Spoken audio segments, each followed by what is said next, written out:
మిత్రమా, ఒంటరిగా నడవడం అలవాటు చేసుకో.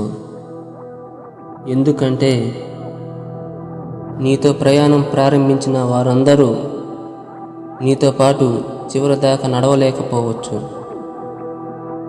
ఒక్క విషయం గుర్తుపెట్టుకో, ఓర్పు పట్టిన హృదయం విసిగిపోతే వాళ్ళు తీసుకునే నిర్ణయాలు చాలా కఠినంగా ఉంటాయి. ఎక్కువగా మరిగిస్తే నీళ్లు కూడా ఆవిరైపోతాయి. అలాగే భరిస్తున్నారు కదా అని బాధ పెడితే బంధాలు కూడా తెగిపోతాయి.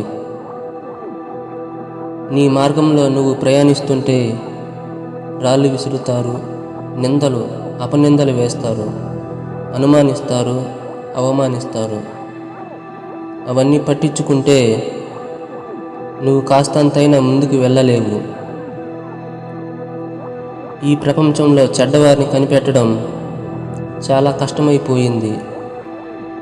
ఎందుకంటే చెడ్డవారు మంచివాడి కంటే మంచిగా నటిస్తున్నారు. జీవితంలో ఓపిక పట్టేవారు ఎప్పుడూ ఓడిపోరు.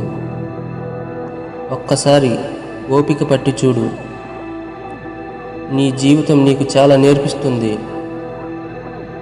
పూర్వపు రోజుల్లో మనుషులు రాళ్లతో నిప్పు పుట్టించేవారు. ఇప్పటి రోజుల్లో అయితే మనుషులు మాటలతో ఏకంగా తగలబెట్టేస్తున్నారు.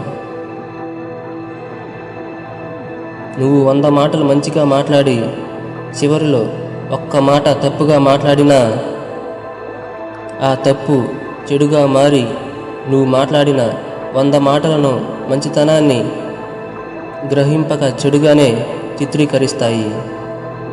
కాబట్టి నోరుని అదుపులో ఉంచుకో, మాటను పొదుపుగా వాడు.